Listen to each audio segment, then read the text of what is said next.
What's up, everyone? Welcome to The Point. I'm your host, Ana Kasparian, and I join you today not only with two awesome panelists, but also a massive bun at the top of my head.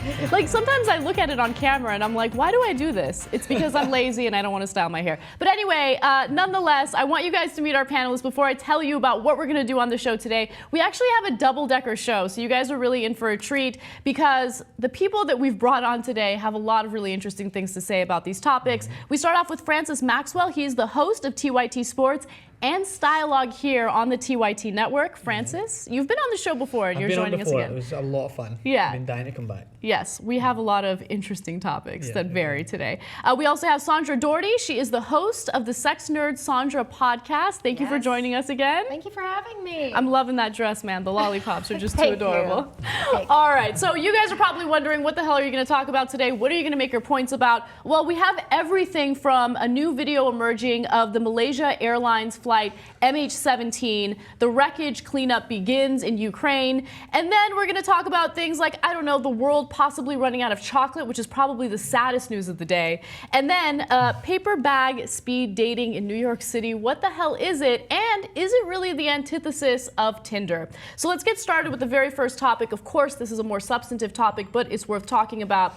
A new video has emerged showing the removal of MH17. Now, that is the wreckage of a flight that was basically taken down about 4 months ago in Ukraine. The video shows that there was a lot of destruction in the aftermath, of course, and the original video has been posted on a Russian newspaper, and it's getting a lot of really strong commentary, especially because there still needs to be an investigation. We still don't know who brought the plane down. Was it individuals in Ukraine? Was it pro-Russian separatists? We don't know yet, but the investigation continues. With that said, take a look at the CNN video because it gives you a little more context into this story. And you can see it's not a delicate one to collect the scattered debris of the aircraft, the Boeing 777, from across this landscape, loaded onto flatbed trucks, and it will eventually find its way back to the Netherlands to be reassembled to some degree as part of the investigation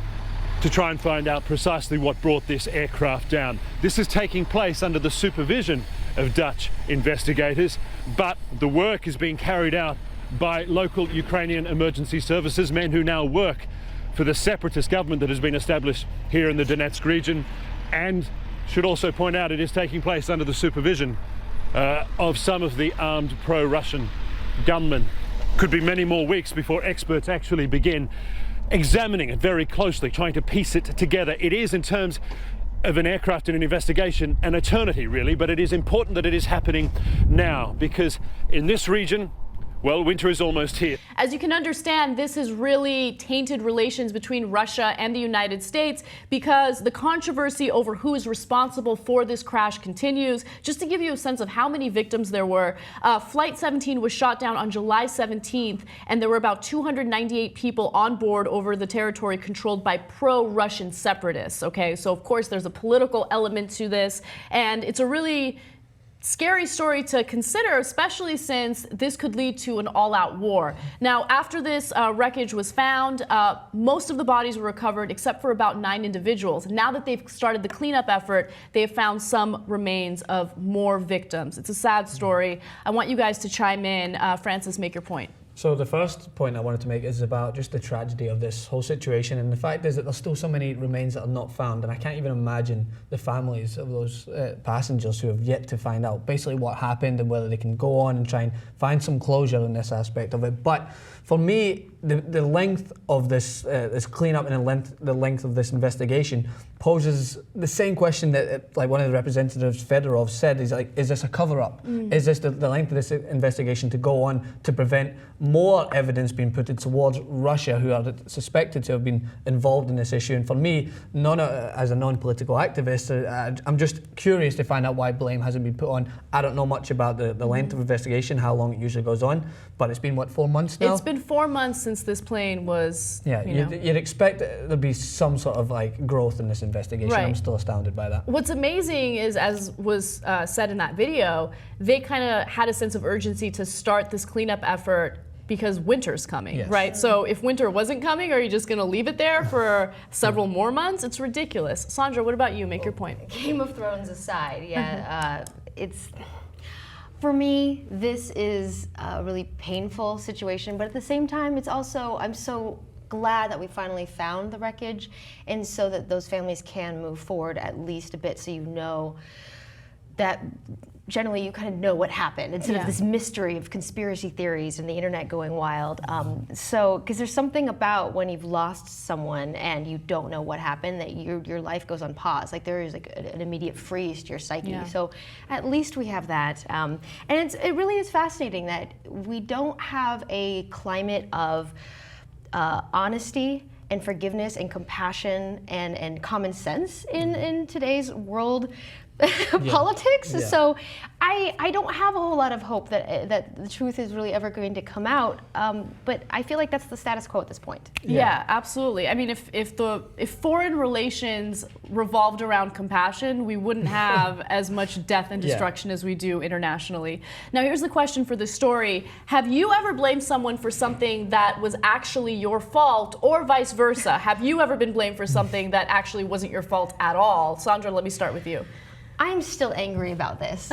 It was 4th grade, and I discovered kick me signs where and so I was writing kick me and putting it on people's backs, not realizing that people actually kick someone who, I thought it was just funny as a thing that they did in the 50s. Then somebody got kicked really hard, and I got in trouble for the sign. Oh, and I am still bitter I think about it. so you're responsible for the kick me sign going through a generation. Right. You're responsible for my torturous childhood. But you're not the telling me. cruelty. Oh my gosh, that's amazing. What about you, Francis? So me sitting- Francis, I don't know why I said your name like that. This has happened far too often. I know, but it life. wasn't even intentional. I just randomly called you Francis. She does this on a Anyway, go regular ahead. basis in the studio. So mine is going to be kind of funny because I'm sitting in between two women, but I'm currently living with a house full of women, and I'm constantly accused of leaving the toilet seat up, and I am guaranteed I do not do it because in this house full of women, it's a constant battle for certain things of power. But whenever I seem to do something wrong elsewhere, they use this as a strategy to come back in between it. And it's funny at the same time, but I get blamed every single day for leaving the toilet seat up. And I think we've got a house full of dogs. Someone's been doing something. You're here. living in a It's house full of women? house full. Well, I mean, my. Do you also have binders full of women? Mitt Romney joke for anyone that doesn't get it. So I'm living for the house full of women, and they're using this against me, and I stand my ground. I don't leave the toilet seat up. Interesting. I don't really get blamed for certain actions, but I do get blamed for certain ideas that I actually don't have, right? So the only thing that really comes to mind at this very moment is when people think that I'm like an extreme feminist or a radical feminist. I definitely identify as a feminist. I don't think that I'm radical. And then it's funny because when you are kind of in the middle ground, you get criticism from both sides, right? Yeah. So you'll have MRA activists who think you're a feminazi, and then you'll have feminists who are like, you're not feminist enough, and then you get hate from both sides, which is an uncomfortable position to be in. Yeah. But I mean, I think that you have to be a logical person and take certain situations on a case-by-case basis and do commentary on it, knowing the facts, and that's what I do. I'm not going to tell myself hey, I'm a Democrat, so I'm going to believe everything Democrats believe, or I'm a Republican and I'm going to believe everything Republicans believe, although I don't really believe anything Republicans believe. But I do want to hear from you guys. Share your story. What do you think about this wreckage? Do you think that Russia played a role? Do you think that this is some sort of conspiracy? I do want to hear your thoughts, and also answer the question that I asked my panelists today. Have you ever been blamed for something that you did not do? Comment in the section below, and we'll see you guys soon. Johnny Depp, he made a little bit of a fool out of himself, but I kind of love it. He was recently at the Hollywood Film Awards, and he was kind of stumbling and slurring and swearing all the way through his speech. Take a look. I'm not very good at this kind of thing.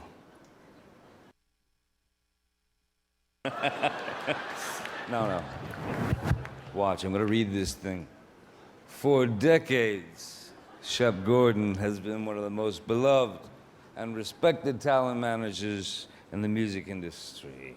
He is also currently the star and subject of the documentary Supermensch, because he is a mensch. And I have been very, very lucky to have him in my life. He's someone I consider a great friend, somebody, an incredibly loyal friend. And so you have to watch the film. Yeah, there you go. What does it say? Can somebody help?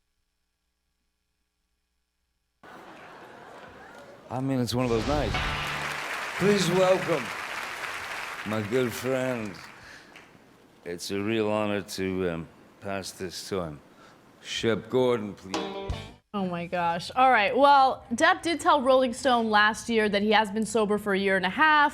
Though he wasn't ever an alcoholic, he claims that he had just gotten everything out of it that he could. It doesn't seem like that's the case in the video that we would just watch. But my analysis of it is, and of course this is just speculation, it didn't seem as though he was actually drunk. It seemed as though he was an actor playing a drunk man, right? Like, it didn't seem genuine to me. I feel like there was maybe an effort to draw more attention to the Hollywood Film Awards, although I don't know, I'm not really in the entertainment world, so maybe it's already a big deal and it was already getting a lot of attention. My guess is no, but I want to know what you guys think. Sandra, let me start with you. I cringe when I watch that video because he's amongst his peers, and is that damaging his relationship with his peers? But at the same time, what a genius move to bring more focus to this film. Yeah. But at the same time, stealing focus in the moment from his friend. Oh, it's so juicy. I love it. Yeah, there's a lot of weirdness going on in that video. Do you think it's genuine? Do you think he was actually drunk? Probably not. Yeah. I mean, I don't know. When I'm drunk, I mean, let's not talk about that. But let's talk about that. I mean, you're trying so hard to not be drunk. I don't know. I feel like he's a smart guy. He could behave better than that. Right, I agree. Francis? I just thought he was reenacting Captain Jack Sparrow. That's honestly what I thought he was doing. But again, I have to agree. I thought it brought more emphasis to the character and it brought more light to the award winner who's representing. But for me, I love actors who are like this. It's a mystery about him. You don't know whether he is playing drunk or whether he is like just acting or whether he is actually drunk himself, because I love Johnny Depp as an actor and he's very like soft-spoken and sometimes he comes out and does this sort of stuff, and it just, for me, it draws to him as a character. But again, it just looked like, if you've seen the Pirates of the Caribbean, it was like the spitting image. Yeah, of yeah. Captain Jack Sparrow. That's really interesting. Yeah. I don't even know what to say about it. I feel like when I'm drunk, I can like carry myself in a decent way. That's why I don't believe for a second. I mean, I think Sandra hit the nail on the head. When you're wasted, you're not like this, okay? No one's really like that when they're drunk. No one's like that in real life. No, exactly. All right, so here's the question. What's the most embarrassing thing you've done while you've been drunk? So Sandra, I know you don't want to talk about this, but sorry, you're on the point, and we ask you the hard questions. That's me. Hard-hitting. Hard news question. 2 birthdays ago, I was like, I have no idea what to do for my birthday, so let's just all get really drunk at a bar. And I ended up, I guess when I drink a lot, I just do high kicks and stuff, like I'm just like a great dancer. So I totally flashed the bar. Like, it's just so much happening with my high kicks. Oh my God, is that really the worst thing you've done? Well, some might argue that was the best thing you've done. I'm trying to burn out of my brain the memories of like making out with people I shouldn't have. So let's just not talk about that. All right. Nothing wrong with the friendly makeout sesh. Yeah. Nothing wrong with that. Francis? For me, I get this willingness to try and demonstrate to people that I'm actually good at soccer for some reason, especially in America, right? So, but it doesn't mean that I get a ball. Like, I will try and demonstrate with any item I have. And I had a BlackBerry a couple of years ago and I tried to do juggling ability with the BlackBerry, and you can just tell what happened there. Smash screen. But it was a great story to tell the grandkids. Disaster. Okay, you guys have like the tamest stories ever. My worst drunk moment was during my graduation party. I had a big party because I got my master's degree and I was done with school, right, forever. And so I invited Cenk, my boss, and his wife, and my family members and friends were there. And every time someone showed up, I was in such a good mood. I was so jovial that I kept having like shots of vodka mixed with glasses of red wine. Wow. And I kept drinking and drinking and drinking. And then it hit me. Oh my God, I'm really, really drunk. So I felt it coming. Like, I knew I was gonna throw up. And I told my friend Elena, like, I'm gonna throw up, please help me. So she's like, don't do it here, don't do it here. She grabbed my hair because she was like worried that I would, and she didn't want my hair to get all nasty. And then she was like leading me to the bathroom, and I just couldn't hold it. The second she opened the door to the bathroom, there was this poor woman standing there looking at herself in the mirror, and I just projectile vomited all over her. And I don't know what ended up happening with her. I was so out of it at that point that I couldn't really see what her reaction was, but the next thing I remember is just waking up in the back seat of my family's car as they were trying to drive me home so I can get some rest. It was a disaster. I wish we had a background camera to show everyone's face when you're telling this story. Peter's just sitting there. It was bad. That poor woman. And the one thing I remember is her face because I looked her in the eyes right before it happened, and it was disastrous. But maybe you guys have a more disastrous story than I do, and I want to hear from it or hear from you in the comment section below. What was your worst moment when you were drunk? And also, what do you think about Johnny Depp? Do you think that that was real, or do you think that it was fake? Was he just kind of playing it up to raise awareness about this film that he was introducing? Comment in the section below. We'll see you guys soon. The KKK is threatening to use lethal force against Ferguson protesters, and they're doing this because they feel threatened. They think that their own family members are in danger because these peaceful protesters, in their eyes, aren't actually peaceful. Now, these are members of the Missouri-based Ku Klux Klan. I can never say that properly, but they sent a chilling message in Ferguson claiming that they will use lethal force. They sent out these flyers, so that's exactly what they look like. Now, this is the traditionalist American Knights of the KKK. They distributed the flyers and they told the protesters that they have awakened a sleeping giant. All right. Now, MSNBC host Chris Hayes did this really great interview with Frank Naked. He is the leader of this particular KKK chapter. And here his reasoning. Here's what he has to say about this whole situation. Gunshots in the area are reporting a spike in sales. And now the traditionalist American Knights of the Ku Klux Klan are sensing an opportunity, distributing flyers around the St. Louis area that read, quote, "Attention to the terrorists masquerading as peaceful protesters. You have awakened a sleeping giant. The good people of St. Louis County of all races, colors, and creeds will not tolerate your threats of violence against our police officers, their family, and our communities. We will use lethal force as provided under Missouri law to defend ourselves." Joining me now is Frank Naked. If you and the remedy under the law, under the law is to shoot someone? The flyer says, Frank? if you read it, it says defend. It talks about defense. So in order to defend yourself, that means you're being attacked. It seems like you are attempting to bring about the exact same thing that you're saying you're against. No, actually, it's addressing the people who are making these terroristic threats. I mean, the only person making a terroristic threat is someone who's sending out a flyer saying that they're going to use lethal force. And I like that they use that caveat of self-defense.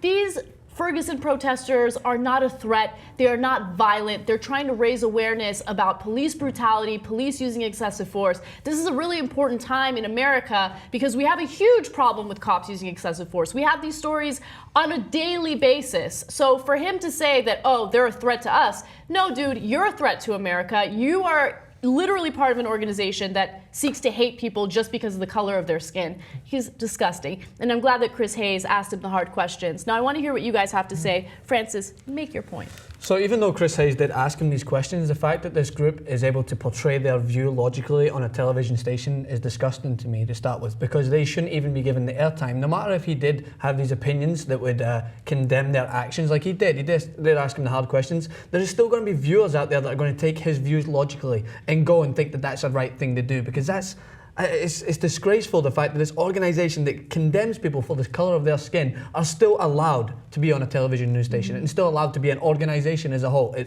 It gives me like severe problems when I think about this. So you and I do disagree on that. Now I absolutely despise the KKK. Yeah. I hate neo-Nazis, extremists, all of that. But at the same time, I think it is important to expose and reveal the fact that racism is still alive and well today in certain parts of the country. Yes. And there's literally still an organization that is based on condemning people based on the color of their skin. Yeah. So the reason why I think that's important, Francis, is because we have people in the country that will make the argument that since we elected a biracial president, we don't have issues with race anymore. That we have come a long way, there's no question about that, but there's still a long way to go. So for Chris Hayes to bring this guy on, I think is important because it sends a message that these assholes, these crazy ass people still exist. Yeah, and I agree with that perspective. I still think that he's given a platform to explain his prejudices and what he thinks is going to happen. And I think I completely agree. For people that think progressions have been made in the US and that race is no longer an issue, that's a silly argument, because I mean, since I've came to the United States, I've never seen racism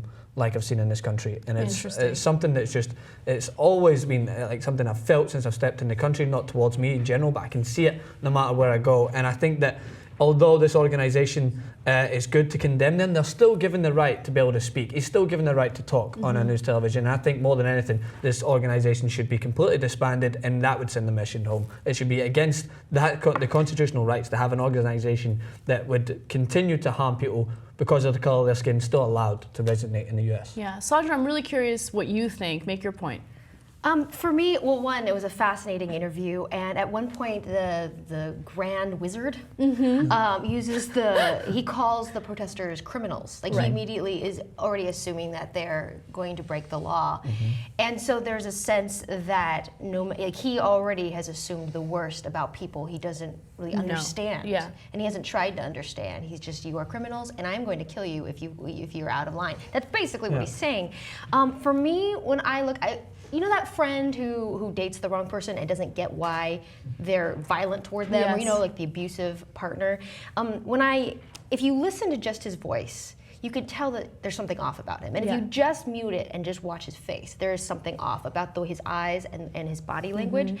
And so it's interesting how some people don't have that intuition about when someone is clearly off in a possible mental illness way, or just totally fractured from reality. So it's interesting because we seem to be able to sense that. But I don't even have to listen to what he's saying to know that there's something off about this guy. Yeah, don't go on a date with him. No, of course not. Okay, so here's the question. What's one group of people you wish would just go away or shut up? Francis, I mean, you've already made your point kind of clear on this, but is there another group that you might feel passionately about?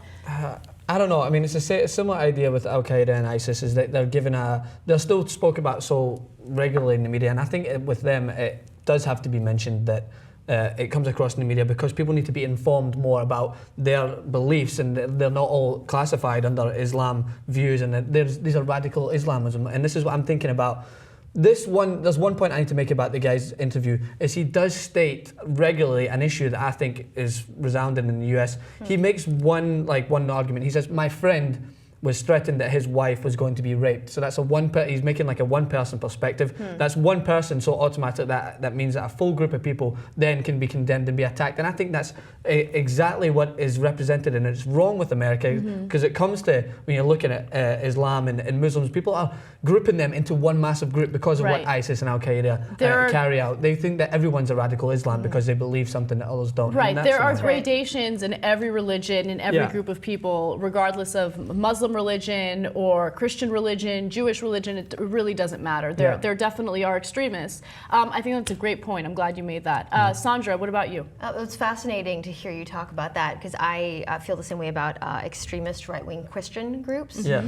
Because for me, I have had a lot of Christian friends in my life, and there's a lot of great perspective and a great set of values and morals there. However, they're drowned out by these folks who also, Republican Party basically takes a few key values and then just manipulates an entire religious group by saying if you care about life, you need to vote with us. And they don't actually care about the Christian values. So you have these two groups coming together, and it's really detrimental to society. So that's for me a group that I wish would chill. Stop talking. I agree with you 100%. Recently on my personal YouTube channel, I talked about this pastor in California who compared women who have premarital sex to dirty dish rags. I want to stop hearing from those guys, right? So I don't believe in censorship, right? But for the sake of this question, I would say if I lived in a perfect world and I could push a button, I could drown out the noise of certain organizations, it would be fundamentalists who judge people for living their lives in a normal and natural way. People who are judgmental about gay marriage, people who are judgmental about women having premarital sex, people who are judgmental about like what you do in the bedroom. It's none of your freaking business, and I don't want to hear from you anymore, right? So I would say that I wish they would just shut up and go away. But I want to hear from you guys. What is one organization or maybe one specific person that you wish you would never have to hear from again? Comment, let us know in the section below, and we'll see you guys soon. James Franco and Seth Rogen are doing something a little unconventional in order to basically drum up some PR for their upcoming movie, The Interview, and they went on a show called Naked and Afraid. Take a look. What are you doing here? Seth? Are you joking me? Dude. Oh, man. You're supposed to be a hot Australian-like survivalist. Do you know anything about surviving out here? Hey, I'm glad it's you, brother. Okay. Honestly, I was a little surprised.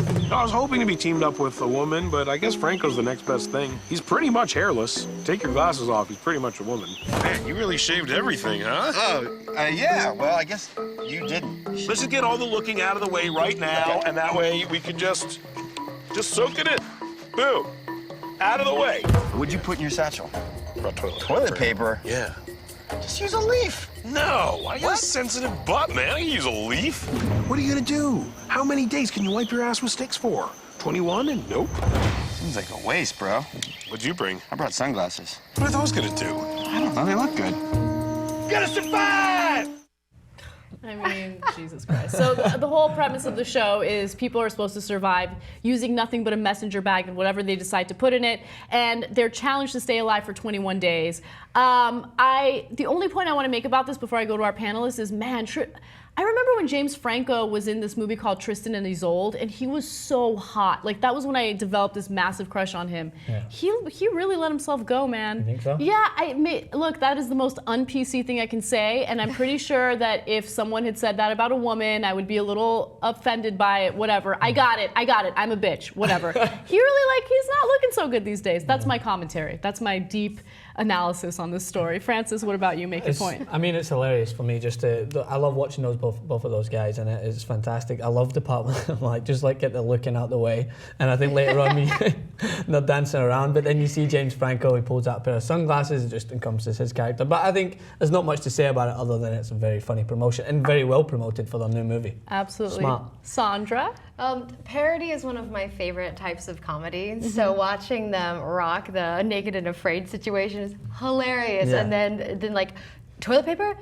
You're dumb. I brought sunglasses. I looked at it, I was like, so funny, you're so good. And in terms of the attractive thing, I think that's a problem is, people let themselves go and you find yourself not as attracted to them and you're like, oh, come on, I loved when I got a boner for you. Yes. But at the same time, I think it's when a woman changes from super hot to something different, it becomes, that's disgusting. When a guy does that, it's, still funny, really funny. And I think that's the problem. I think in society, we generally see guys as people who offer certain talents and skills, and then if they tend to be hot, that's like a cherry on top. Whereas with women, they notice your level of attraction first, or attractiveness first, and then it's like, it turns out that you're actually smart or you're actually funny. Like, I get that comment a lot from people. And if you're not hot, the problem is sometimes it means you're invisible. You're no longer. But you look at the story with Renée Zellweger, and because her appearance changed, it was just blown up all over the media because she was so attractive, and I mean, I still thought she was attractive, but it's like her appearance started to change, and the whole mass media was just obsessed with how her appearance is not exactly what it was like 5 or 10 years ago. People age. They do. She had work done, and she did look considerably different, which is why people were talking about. And that's why you just said there about women, because women feel more that they need to try and keep up, or they need to try and change that. So that's why I feel that they pressure. I definitely do. So I kind of felt for her when a lot of that media was placed on her. Of course, no one deserves that kind of criticism. It was crazy. Here's the question, though: if you could go on Naked and Afraid, which celebrity would it be with, and why? Emma Watson. Emma Watson. I'm going to say it 5 times, and it's going to come true. Does your girlfriend know about this? Yes, just don't watch, Kristen. All right. Fair no, enough. because not only because I think she'd be good, she's very intelligent, and she was Hermione Granger, so she's obviously got some Obviously, you want to have some deep, meaningful conversations with her when you guys are naked and afraid. And that's what it's all about. And if it about. happens that we need to whip some stuff up, then she's got the tricks and the magic wand tricks. She's got the she tricks, could definitely all right. help that. Oh, yeah, right. Aloha Mora turkey. I honestly, I don't need the sexual tension if I'm naked and afraid. So I realized I want Sandra Oh, because of all the actors and celebrities, I think she and I could really hang. We'd both laugh at how ridiculous the situation we're together. We could cry together. I feel like we could handle it together. Okay, cool. I like that answer. I like the sexual tension. Chris Pine. Chris Pine is like the latest actor that I'm like, get it. You're looking real good. It's so funny because, again, I'm not really into celebrity culture or pop culture and anything like that. So I would sometimes see him on billboards or in movies, and I'd be like, who is that guy? Who is this very attractive-looking white boy? I'm into it, right? Does your boyfriend know about this? He knows. He agrees with me. He thinks he's attractive, too. Yeah. And then I realized it was Chris Pine, and now I want to find a way. By the way, he's politically aware. He's made some really interesting statements about drones. He's perfect for you. So we can talk about politics. politics. We can have a little fun, if you know what I mean.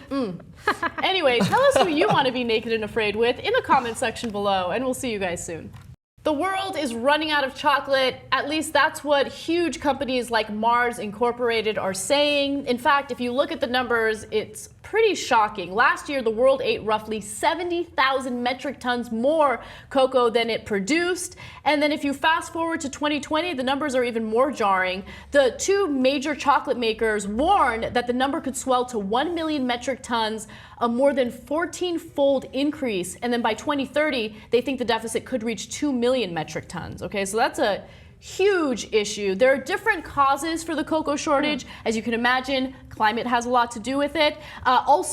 There's also decreased production due to dry weather in the West and increased popularity of dark chocolate. That's leading to the rise in consumption and the lack of production. Okay, so it's a bit of an issue. Of course, we're all very concerned about this because chocolate is one of the things that competes with really good sex, right? So what are you gonna do if chocolate's gone? Like, are you only gonna rely on sex? It's gonna be a disaster. Sandra Daugherty, as the sex nerd on the panel today, make your point. I'm scared, Anna. I'm real scared. This is an important thing. I think we finally solved how to get people involved with fixing climate change. Oh, it's my point. I mean, seriously. Oh, she took my point. No. It truly, I mean, this is, I care. It's kind of like when tote bags became real fashionable looking and you're like, oh, I look really cool with my tote bag. Suddenly everyone was going green, you know? It's like chocolate. This is, I mean, we're talking mental health issues, right? We're talking about loneliness. I mean, carob is okay. But it's not chocolate. And I don't want to cut my chocolate like cocaine. Like, we're not putting baby powder in our chocolate, okay? So we need to fix this. Absolutely. You make the best point. Francis, I don't know if you can compete with that. Go ahead. If only Al Gore knew, like, he should have just handed out, like, chocolate bars to everyone before Terrible he gave chocolate bars. Yeah, but give out good chocolate bars before he gave his, like, his speech, and then he just walked around and took them all away from everyone before they started eating it. And then he'd be like, you know what? I love it. That's what's happening with global warming. And people are like, you mother. It turns out that Francis is a political strategist on the side. I just didn't know about it. Political science major. No one knows that, but it's funny because every few months a story like this comes out. First it was bacon. Climate change is leading to a decrease in bacon. And then it was coffee. Climate change is leading to a decrease in production of coffee beans. And now they're talking about chocolate. And I think it is a clever way to get people to pay attention because there's obviously something happening to our planet that's leading to a decrease in resources, in agriculture. That's part of the reason why when you have major corporations like Monsanto, it's really a mixed bag, right? Because although Monsanto has been accused of doing some pretty hideous things when it comes to certain farmers, they're also creating crops that are sustainable, even given this whole issue with climate. So this is a really important story, and I like that, you know, researchers, scientists, people in the media are finding ways to make it more appealing to the masses so they pay attention to something as serious as climate change. Now here's the story, or here's the question for the story. Too much of a good thing can be bad. We've all heard that before. Have you ever had to learn this lesson the hard way? Francis. What do you think happens to a Scottish guy in California? A white Scottish guy in California. He gets bombarded by pussy? I don't know. That is a great answer. That is probably, I'm hoping that's the right answer. Right, where was I going again? All right, well, apart from that, when you get a white Scottish guy in California, you get sunburn badly. Too much. Less X-rated I mean, it's than I thought. more PG-13. But when day I was walking out in California the first week I was here, I thought I was all hot shit. I listened to my accent, and then I walk around, and the next minute, like, obviously the sun wasn't like beaming, but it came through the clouds that way. It's kind of like overcast. Woke up the next morning, couldn't move. Sunburn bad. So too much sun is definitely bad for you when you're as white as me. Yeah, you got to protect, man. Wear sunscreen every day, even when there's overcast. You don't want to age, and you don't want to get skin cancer. Yeah, you want to have great skin as you age. Yes. Like, Yes. Yeah, so you have that like professorial, like young but old can thing. see it. Yeah, totes. For me, actually, every summer I used to go to the New Mexican outback to visit my health nut mentor aunt, who's a wonderful woman. I had a great time, except all I had were like was kale and quinoa and more kale and more quinoa. So I took a 5-pound bag of peanut M&Ms with me, like 5 pounds, a Costco size situation. By 3 weeks in, I couldn't eat chocolate for months. Like I was disgusted by it. But now I know. I know. Too much of a good thing is a bad thing. You just got to pace yourself a little bit. Also, it's kind of low quality. You're probably responsible for half of the problem here with chocolate because you took 5 pounds of it to this retreat. Don't say that. Okay, so I learned this the hard way when I was in 10th grade. I love Nutella. Nutella is like one of my biggest weaknesses. I can literally sit down and eat it with a spoon. I don't need bread. I don't need a banana. I don't need anything. I don't need a freaking crepe. Just give me the Nutella, right? Yeah. So in 10th grade, I would come home from school every day and I would just like raid the Nutella, inventory we had in the kitchen, right?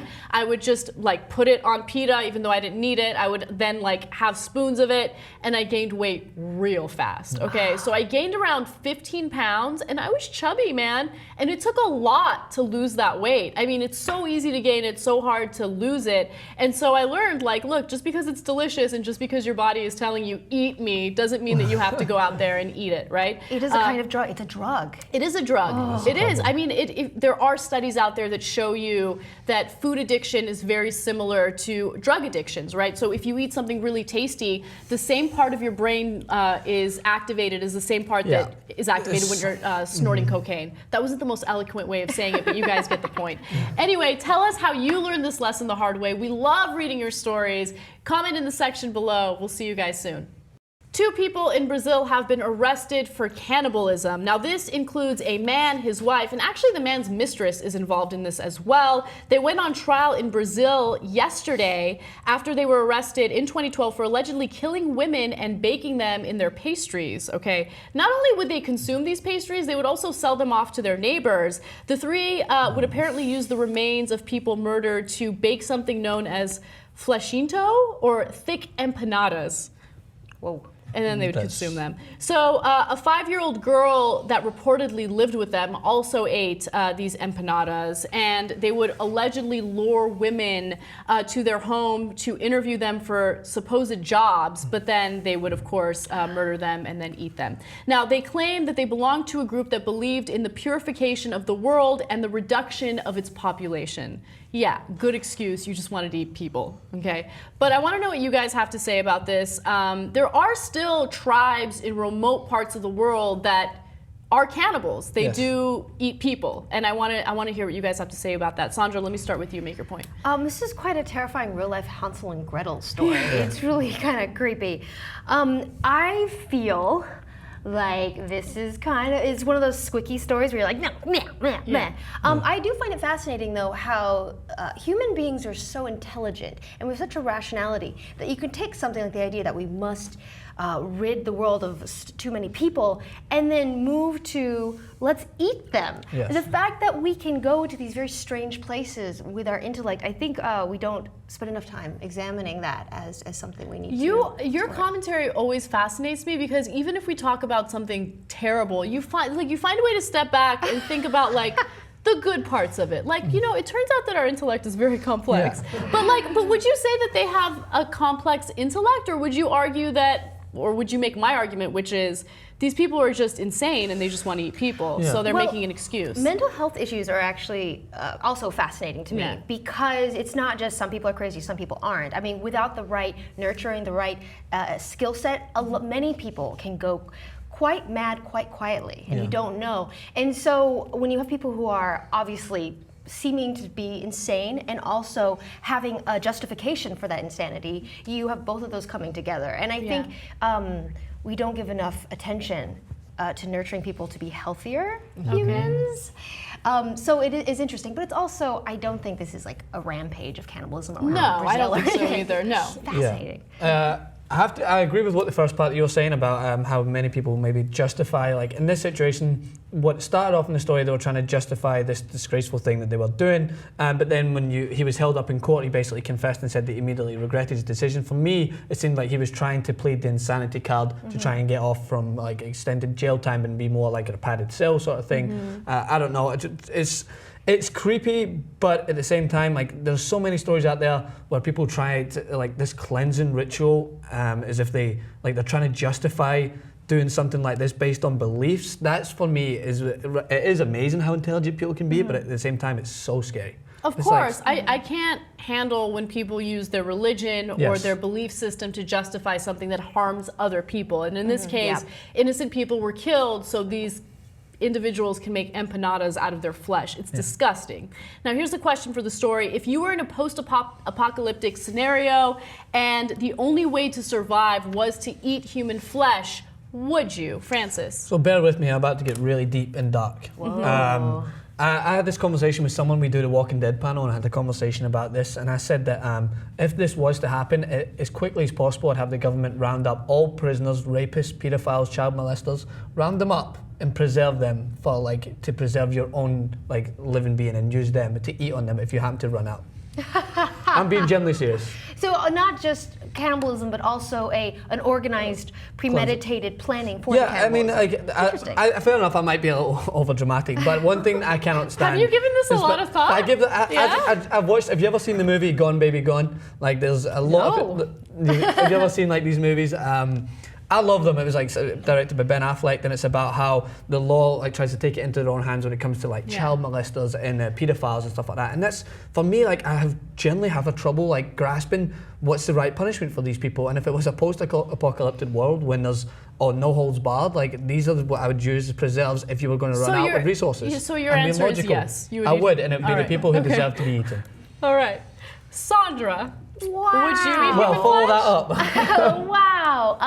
I mean, honestly, I know that I get real kooky when I'm hungry. Yes. Low blood sugar hits, and I know that I don't know what I would do in that situation. I also know in a post-apocalyptic world, I have a death wish. I'm just kill me now. Thank you. I feel that I would not survive very long, because I think that the capabilities of humans are to adapt to any situation, and I think some of us in the population are way better at something like the post-apocalyptic situation. I am not. Yeah. But who knows? Maybe I'll get real Rambo. Who knows?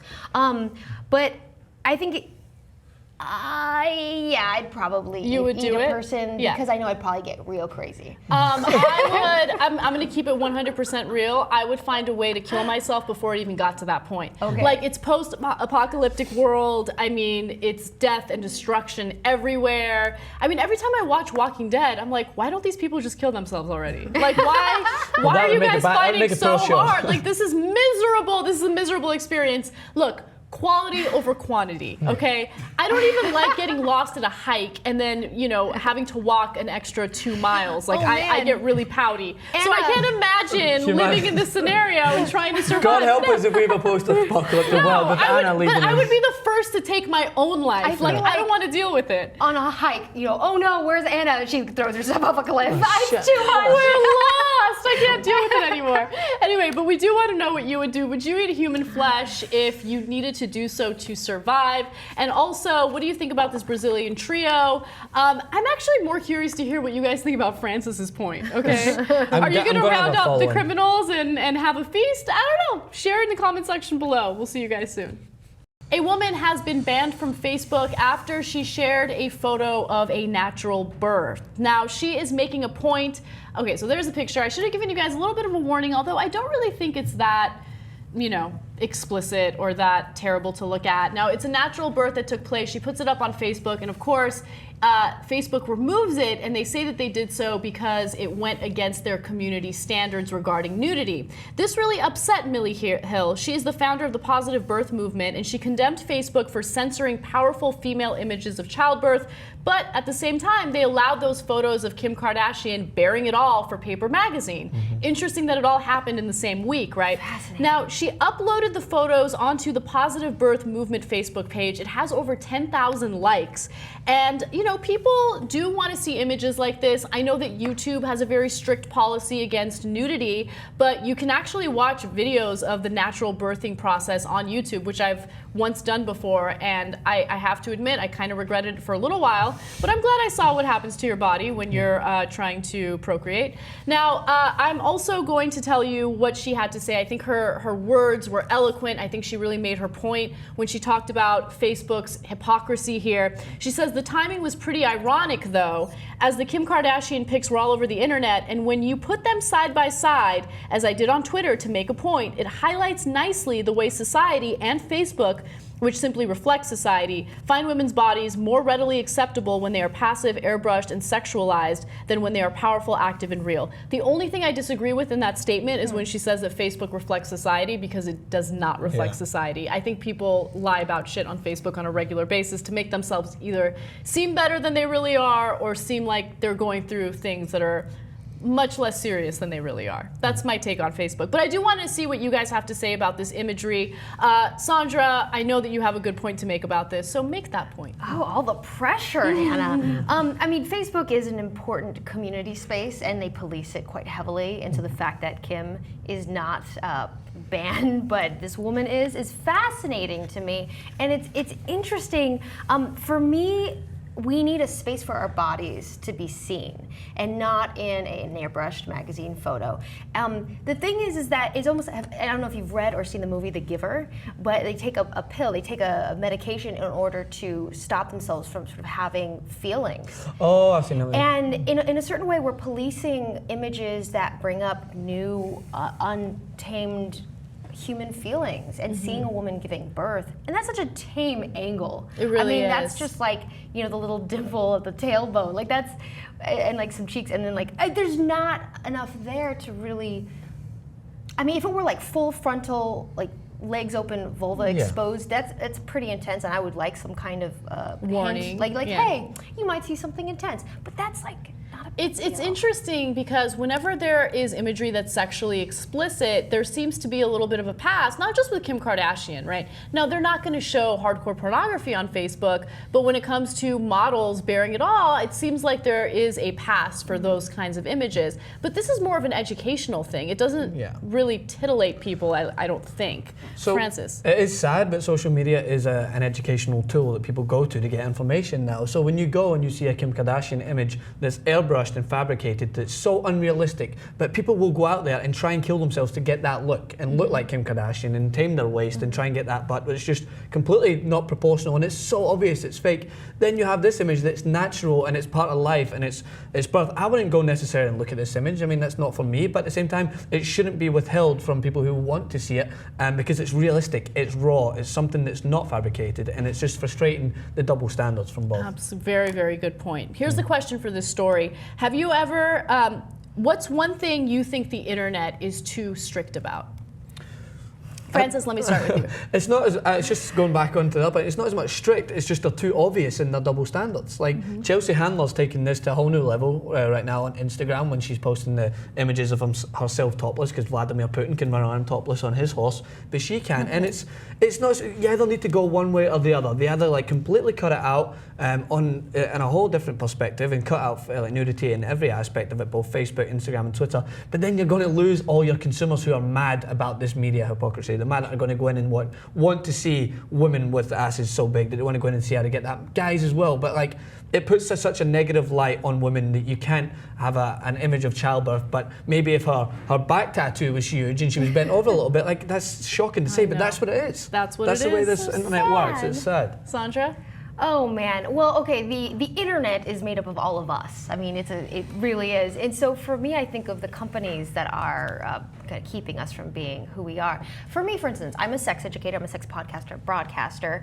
I could at any point have my PayPal account shut down and my money taken away from me, my checking accounts closed. Like I could lose a lot of like access to my resources because of what I do for a living. Really? Yes. I mean, all adult actors, that industry has that issue, but like, people who are teaching in colleges have that threat. Anyone who's working around sexuality can have a lot of their life taken away from them. It can be used against me in like a divorce proceeding, in child custody, the fact that I'm a sex educator. So I know I'm taking away from the internet, but just generally, people have a really weird, squicky sense around what I do, and that can be used against me in major ways. That is some scary stuff. I would say that the internet is too strict about silencing people who might have controversial views, right? So on TYT, usually we will have video clips of, fundamentalists or members of the media that say things that are outrageous, and we'll respond to them, but it's wrong to censor them. It's okay to be outraged by things. It's okay to feel certain feelings that might be negative or positive towards something that someone says. But I think that there is this obsession online not by a particular website, but just by people who are online to kind of silence things that they don't want to hear. And I think it's important to allow people to have a platform to say some of the crazy things that they have to say, because it gives you a little transparency. It gives you a sense of what's happening in the world. And so whenever someone does say something that might enrage me, I try to take a step back and, you know, gather myself and have like a logical response to it, as opposed to having a knee-jerk reaction and wanting to just shut them down, right? So I would just say that when you're watching something like The Young Turks, which is a commentary show, understand that people are going to share their opinions, and you shouldn't get so riled up and angry about opinions. You should listen to what people have to say, and if you disagree, do so respectfully. That would be my argument. Anyway, I want to know what you guys think. What do you think the internet is too strict about? Share your thoughts in the section below. We'll see you guys soon.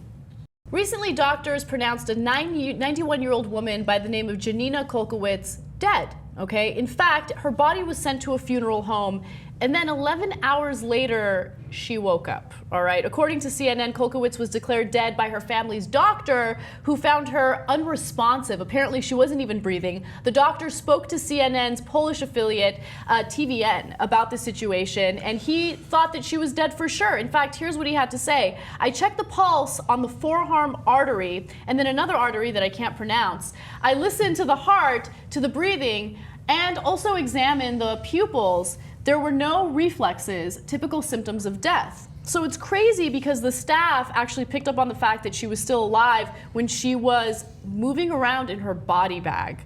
Ooh. How crazy is that, right? So this is an insane story because look, she's also 91 years old. So you would just assume like, look, she's unresponsive. She probably is gone. Francis, what do you think? Make your point. Again, it's like, we're talking about humanity and things that are going on, but these are doctors who are professionals, and it's scary that this is assumed because of our age. Like you're completely right. If someone gets to a certain age and they're non-responsive, then it's going to be assumed that something's wrong. But like, I had a recent incident that my girlfriend's grandfather was taken into hospital, and that night the doctor said a statement to us that he wasn't sure if he was going to make it through the night, and that like just shocked us to our core. And here we are a week later, and he's came out, and it's like, I don't think it's a miracle. I just didn't see him that he was in that bad of a health. I just think that it needs to be so sure when you're coming across for a statement like that, and when it's in this situation, they have to be sure. Basically, it doesn't matter her age; she can still be kicking. There's still people that are. I know, Sandra. What do you think? That's so scary. First of all, Grandma, welcome back. For me, I mean, oh goodness, the idea of being declared dead and then waking up trapped in something is terrifying. And so I wish there were like if we're already dead, just double kill us. Double kill me. Seriously, don't do that. But I do enjoy these stories, especially because some people find such magic in them that then they do things like believe that zombies are here, or that sort of thing, or ghosts, or that there's a miracle and people can be brought back from the dead and all that other stuff. It's people try to find a deeper meaning into it. The doctor just made a mistake. Let's all calm down. I will say I'm happy that she was moving around in her body bag as opposed to in a grave when it was too late. When it would be too. That's like, can you imagine that situation? I mean. That is my worst nightmare. Oh yeah, I think that's everyone's worst nightmare. Oh my goodness, I had an MRI once, and I was like, that's gonna be no big big deal, right? Because it's just this big donut. But the minute you're in there and like it's right there in your face, you're like, oh yeah, I'm terrified. You get claustrophobic, absolutely. Here's the question though: have you ever been given a second chance at something, as this 91-year-old woman was given a second chance? Francis. I'm not really sure. I mean, just recently in like TYT Sports, I went on and tried to talk about basketball, which I have absolutely no clue about.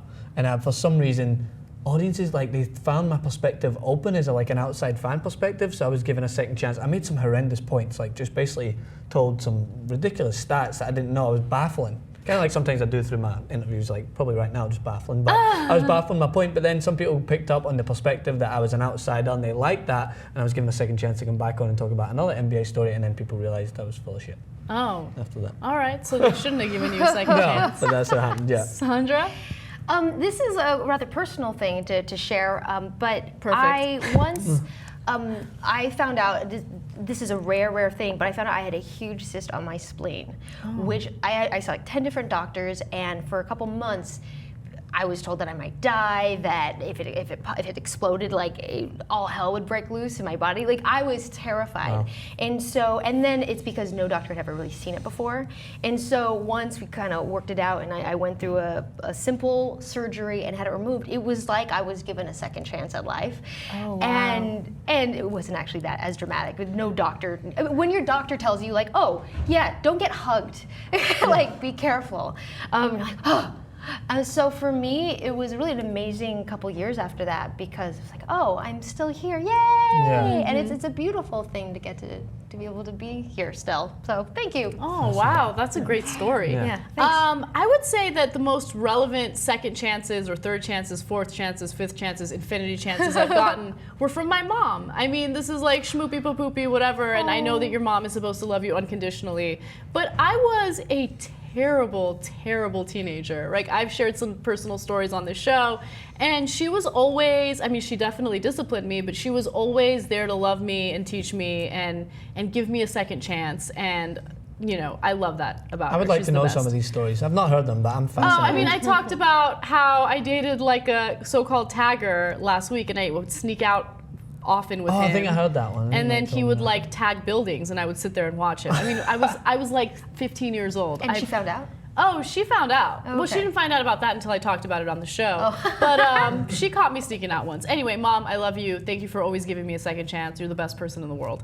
Share your stories, though. I want to hear from you in the comment section below. Have you ever been given a second chance when it really mattered? And also, tell us what you think about this 91-year-old who didn't actually end up being dead. Do you have a similar story to that? Maybe some negligence in the medical field? I love hearing about that. Comment in the section below, and we'll see you guys soon. Cara Anaya is a 30-year-old woman living in Arizona, and she is dealing with a debilitating disorder. It is something that causes her to have up to 180 orgasms a day. And for some of you, that might sound like a lot of fun, except it has literally ruined her life. Take a look. I'm tired, I'm exhausted, but I know that in the next couple seconds, minutes, hours, another one's gonna hit. The one day that I decided to count how many orgasms I had in one setting, I counted 180 in 2 hours, everywhere I had to go. Pretty much with that type of number, you're having 2 or 3 in a minute. This is known as persistent genital arousal disorder, and there was actually a woman who killed herself as a result of this because there is no cure. Doctors don't understand what causes it, and when you're having constant orgasms, you just can't get anything done in your day, and you're also in public places and you feel embarrassed. Some people feel shameful, which of course they shouldn't. And so this is a serious issue that should have more research done to kind of find a cure, find the cause, and help these people out. I feel terrible for her, but I do want Sandra to jump in because you are a sex educator, and I want you to kind of enlighten us more about this disorder. Okay, so many things I want to get out of the way. One, no, the suicide rate on this is actually quite high. And so this isn't just one person killing themselves, many people. Many people have killed themselves because of this. So this isn't like, I appreciate that it's got such a hook that people want to know more about it, but the truth is this is a very scary disorder, and a lot of people are ashamed, so they don't seek help. And there are doctors, so if you're watching this, there are doctors and there are medical clinics that are focused on sexual health issues like this.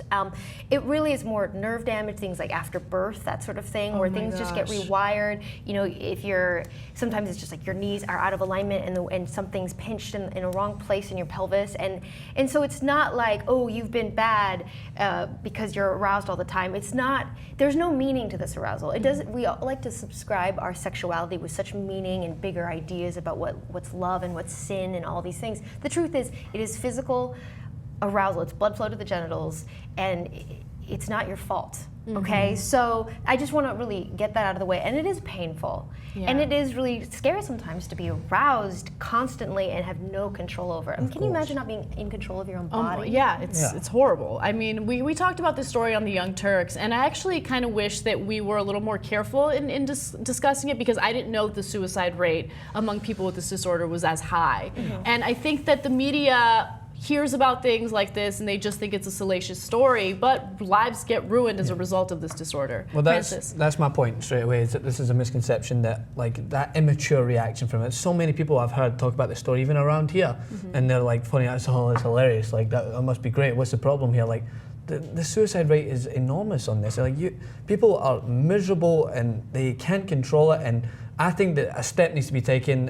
Sandra, as you're trying to like basically enlighten people about it, I think that needs to be brought up more. I never heard about this disease until now, and if I hadn't heard about it and had maybe thought about it logically, I might have been like subject to react the same way, but like, oh, what's the problem here? Like that shouldn't be done. People need to think about it logically, and if you are suffering from it, like get help and don't be ashamed. There was the one part in that whole video that I was just so disheartened by, when she was like she felt like she couldn't talk to her kids because she felt perverted. That for me broke my heart. Like she couldn't she felt like she couldn't go around like schools because other kids, not even if they noticed it, but she was thinking it to herself. And that for me was pretty shocking. The scariest thing that Sandra said was how after giving birth, like your body gets rewired sometimes, and it could get rewired in ways that are not good. So that scares me. But it is, I mean, again, it's not her fault. It's not anyone's fault when they suffer from a disorder like this. So here's the question for it. It sounds like we're, making light of it, but it's not even related to the story. I'm very curious to see what you guys have to say. Would you rather suffer from something like this, like constant orgasms, or never orgasm again? Those both sound terrible, but I'm sure one of them is worse than the other. Sandra. Okay, so I mean, we can get real down on this, but also let's recognize that part of the reason why this is such a hot button, exciting thing to talk about and hear about is because orgasm is an exciting thing that for many people is very difficult to achieve. Yes. And so I also want to honor that. And so some people might be like, oh, jealous of you, always orgasm. I understand that. Yeah. But I would not want orgasms all the time, for sure. I would say no orgasm for the rest of my life versus that, because there are so many, I think we aren't taught that our whole bodies can be erotic, and there's so much sensuality that we can experience as people that to not necessarily have a genitally focused orgasm, and also people can orgasm like necks, throats, like people can have a energetic kind of emotional orgasm. Like there are different kinds of release we can experience. I would like to attend one of your workshops. I'm not very good at those things. Awesome. I don't teach those things because I'm not good at them. All right, what about you, Francis? Just going to piggyback on that same point. There's many other ways that you can basically achieve that sense rather than suffering from constant orgasm. So for me, it was an easy answer. No orgasms for the rest of my life, please and thank you. We are unanimous. I would much rather never orgasm again than go through what this poor woman is going through. And that comes from someone who really appreciates the power of a good orgasm. But I do want to know what you guys think. What would you choose? Would you rather orgasm constantly or never orgasm again? And what do you think about this story? What was your first reaction when you heard this story? Because as human beings, I think a lot of people, perk up and they think it's just a salacious thing, but were you surprised at the seriousness of this story? Comment in the section below. We'll see you guys soon.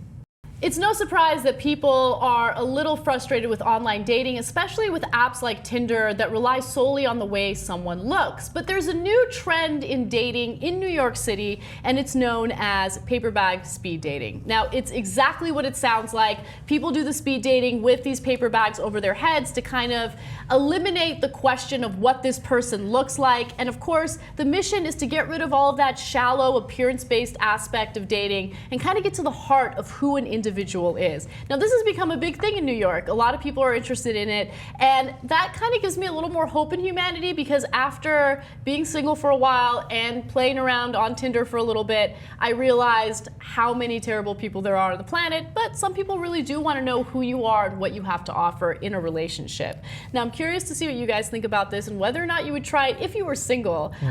Francis, let me start with you. Make your point. So first of all, the idea of it is fantastic, and it's enlightening to know.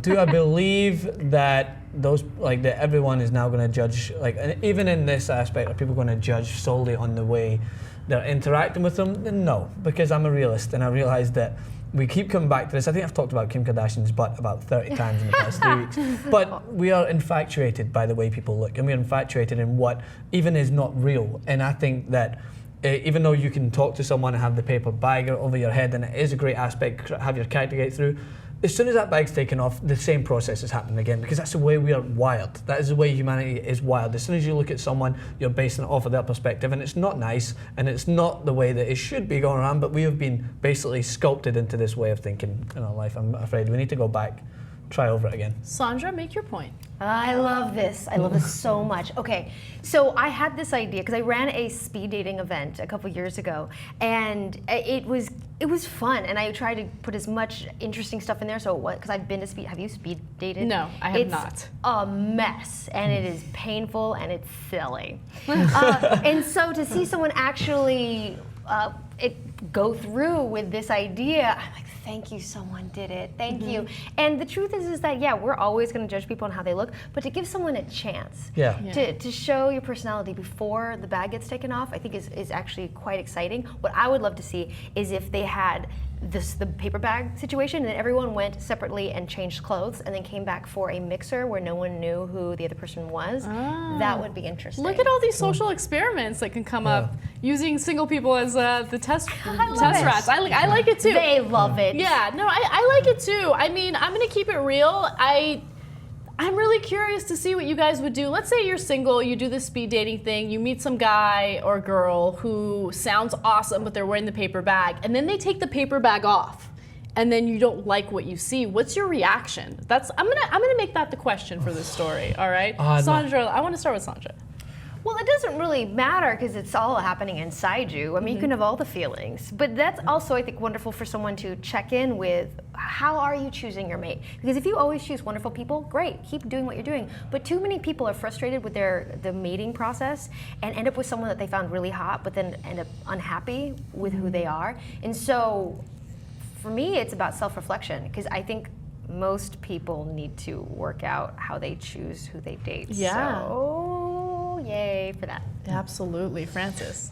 You always ask the most difficult questions. That's right. But like, I'm a real so journalist. here I'm just gonna throw it to you then, like, and give you it back. So like, we had a conversation about types. Yes. Like, none of the types that we even threw out there straight away were personable attributes, and that's what I think it is. Like, everyone has their type, and you shouldn't be ashamed of it. I do think if you connect with someone on that level and your bag comes off and they're not fair enough, like, not everyone's like just basically sculpted to that type and they can't defer away from it, but it's a humanistic aspect. I'm not shallow. I just think that I've grown up in a society that concentrates so much on first impressions and so much on that. I don't base that on everything. Like, I know my girlfriend's good looking, but I was so attracted to her intelligence and the way that she took her perspective on life. But it's that first moment, that first instinct. As soon as I seen her, I was looking at her reaction, her attributes. Fun little extra piece of information. If we go outside who we usually are attracted to and start to build that erotic sense with them, like if we just try and push our boundaries around that, slowly other types of people start to look attractive to us. It is a learned behavior to some degree. That's so we amazing. can meld who we are attracted to. Yeah. It's not so fixed. Oh God, my type is so specific. Like, I feel like that would be really challenging for me, but I don't doubt it. I think that it is possible. You're very, very careful in answering that question, and I commend you for it. I'm going to keep it real. Physical attraction is super important to me. I want to see my man walk into the door and think to myself, oh my God, I need him right now. Like, that's just as important to me as the intellectual connection and, you know, how good we are together or how good we are to one another. Yeah. So I don't think it's necessarily a bad thing to want the full package, someone that stimulates you both physically and mentally. Yeah. So I think it comes down to a case-by-case status. I think if you have been dating for a while and you have tried maybe both sides of it, you've tried on someone because they're physically attracted to you and it didn't work out, or you've tried someone because you like the way they carried themselves, the way they spoke to you, and that didn't work out. Then when you come to that stage, you're just kind of thinking you want someone to connect with you first and foremost when you've trialed and error. Maybe we've been lucky to the point that we found someone that we love basically and we're physically attracted to them, and that some people aren't so lucky to that aspect, and I hope everyone would find their happiness whatever way they go about it. This is a good step. Yeah. I think it's a good step to try and find it, and I think it's a niche group of people that are going to be involved in it, and good for them. If the more people were to be involved in it, then I'm all for it. I'm all for world peace. All right. All for world peace, guys. You heard him say it. Yeah. All right. Well, tell us what you guys think. What would you prefer, speed dating or Tinder? Choose between the two. And also, what would you do if you did this paper bag speed dating thing and you like the person, but it turns out they're unattractive? Would you handle it? Would you still give them a shot, or would you move on? Comment in the section below. We love hearing from you guys, and we'll see you soon.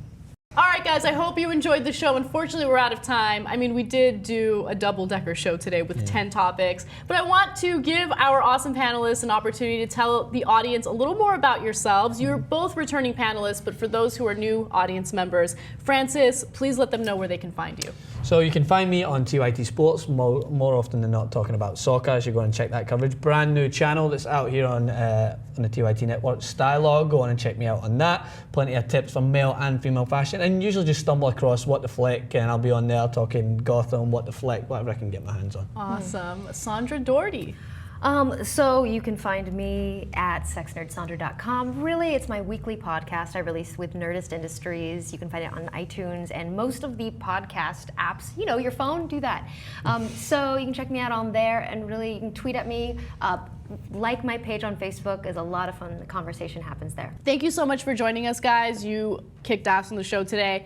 If you guys want to see some more of my work outside of The Point, you can check out The Young Turks at youtube.com/The Young Turks. We do a live stream Monday through Friday from 6 to 8 p.m. Eastern Time. And also check out my personal YouTube channel. It's been more active lately. youtube.com/Ana Kasparian, Twitter at Ana Kasparian, and Instagram Ana Kasparian TYT. Thank you so much for watching, guys. If you haven't subscribed, please do so. And thank you so much for sharing your stories and remaining engaged with us. That's what we love about The Point. I hope you guys have an awesome week, an awesome Thanksgiving, and we'll see you soon.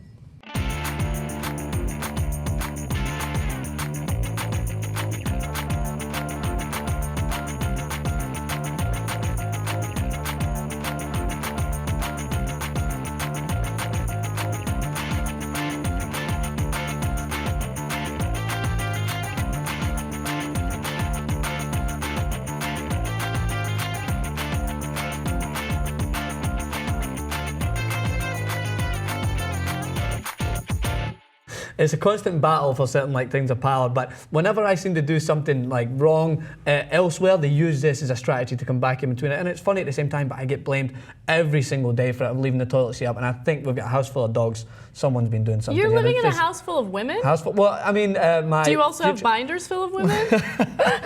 Mitt Romney joke for anyone that doesn't get it. Yeah, so I'm living in a house full of women, and they're using this against me, and I stand my ground. I don't leave the toilet seat up. Interesting. You know, I don't really get blamed for certain actions, but I do get blamed for certain ideas that I actually don't have, right? So the only thing that really comes to mind at this very moment is when people think that I'm like an extreme feminist or a radical feminist. I definitely identify as a feminist. I don't think that I'm radical. And then it's funny because when you are kind of in the middle ground, you get criticism from both sides, right? Yeah. So you'll have MRA activists who think you're a feminazi, and then you'll have feminists who are like, you're not feminist enough, and then you get hate from both sides, which is an uncomfortable position to be in. Yeah. But I mean, I think that you have to be a logical person and take certain situations on a case-by-case basis and do commentary on it, knowing the facts, and that's what I do. I'm not going to tell myself hey, I'm a Democrat, so I'm going to believe everything Democrats believe, or I'm a Republican and I'm going to believe everything Republicans believe, although I don't really believe anything Republicans believe.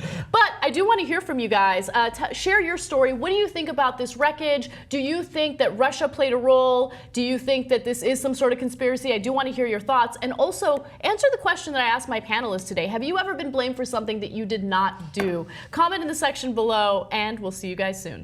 Johnny Depp, he made a little bit of a fool out of himself, but I kind of love it. He was recently at the Hollywood Film Awards, and he was kind of stumbling and slurring and swearing all the way through his speech. Take a look. I'm not very good at this kind of thing.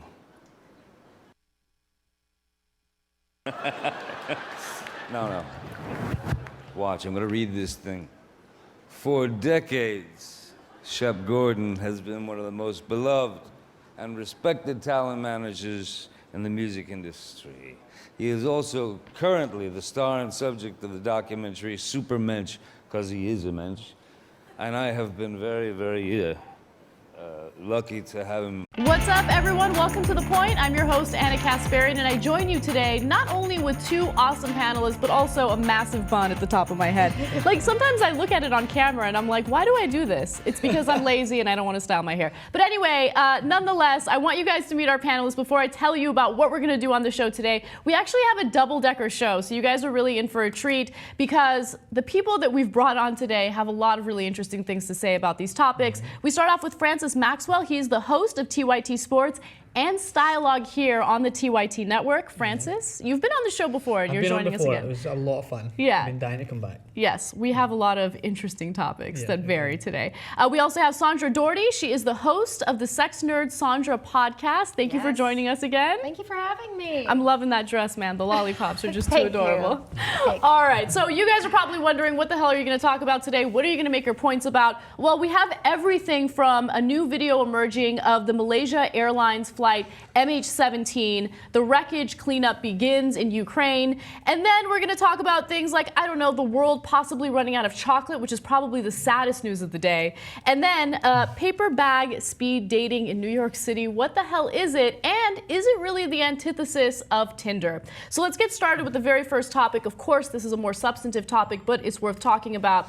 A new video has emerged showing the removal of MH17. Now, that is the wreckage of a flight that was basically taken down about 4 months ago in Ukraine. The video shows that there was a lot of destruction in the aftermath, of course, and the original video has been posted on a Russian newspaper, and it's getting a lot of really strong commentary, especially because there still needs to be an investigation. We still don't know who brought the plane down. Was it individuals in Ukraine? Was it pro-Russian separatists? We don't know yet, but the investigation continues. With that said, take a look at the CNN video because it gives you a little more context into this story. And you can see it's not a delicate one to collect the scattered debris of the aircraft, the Boeing 777, from across this landscape, loaded onto flatbed trucks, and it will eventually find its way back to the Netherlands to be reassembled. That video, they kind of had a sense of urgency to start this cleanup effort because winter's coming, right? So if winter wasn't coming, are you just going to leave it there for several more months? It's ridiculous. Sandra, what about you? Make your point. Game of Thrones aside, it's... For me, this is a really painful situation, but at the same time, it's also, I'm so glad that we finally found the wreckage, and so that those families can move forward at least a bit, so you know that generally you kind of know what happened instead of this mystery of conspiracy theories and the internet going wild. Because there's something about when you've lost someone and you don't know what happened, that your life goes on pause. Like there is like an immediate freeze to your psyche. So at least we have that. And it really is fascinating that we don't have a climate of honesty and forgiveness and compassion and common sense in today's world politics. So I don't have a whole lot of hope that the truth is really ever going to come out. But I feel like that's the status quo at this point. Yeah, absolutely. I mean, if foreign relations revolved around compassion, we wouldn't have as much death and destruction as we do internationally. Now, here's the question for this story. Have you ever blamed someone for something that was actually your fault, or vice versa? Have you ever been blamed for something that actually wasn't your fault at all? Sandra, let me start with you. I'm still angry about this. It was 4th grade, and I discovered kick me signs where and so I was writing kick me and putting it on people's backs, not realizing that people actually kick someone who, I thought it was just funny as a thing that they did in the 50s. Then somebody got kicked really hard, and I got in trouble for the sign. And I am still bitter about it. So you're responsible for the kick me sign going through a generation. You're responsible for my torturous childhood. But not the cruelty. Oh my gosh, that's amazing. What about you, Francis? So me Francis, I don't know why I said your name like that. This has happened far too often. I know, but it wasn't even intentional. I just randomly called you Francis. It does this on a regular basis in the studio. So mine is going to be kind of funny because I'm sitting in between two women, but I'm currently living with a house full of women, and I'm constantly accused of leaving the toilet seat up, and I am guaranteed I do not do it because in this house full of women, it's my life. He's someone I consider a great friend, somebody, an incredibly loyal friend. And so you have to watch the film. Yeah, there you go. What does it say? Can somebody help? I mean, it's one of those nights. Please welcome my good friend. It's a real honor to pass this to him. Shep Gordon, please. Oh my gosh. All right. Well, Depp did tell Rolling Stone last year that he has been sober for 1.5 years. Though he wasn't ever an alcoholic, he claims that he had just gotten everything out of it that he could. It doesn't seem like that's the case in the video that we just watched. But my analysis of it is, and of course this is just speculation, it didn't seem as though he was actually drunk. It seemed as though he was an actor playing a drunk man, right? Like, it didn't seem genuine to me. I feel like there was maybe an effort to draw more attention to the Hollywood Film Awards, although I don't know, I'm not really in the entertainment world, so maybe it's already a big deal and it was already getting a lot of attention. My guess is no, but I want to know what you guys think. Sandra, let me start with you. I cringe when I watch that video because he's amongst his peers, and is that damaging his relationship with his peers? But at the same time, what a genius move to bring more focus to this film. Yeah. But at the same time, stealing focus in the moment from his friend. Oh, it's so juicy. I love it. Yeah, there's a lot of weirdness going on in that video. Do you think it's genuine? Do you think he was actually drunk?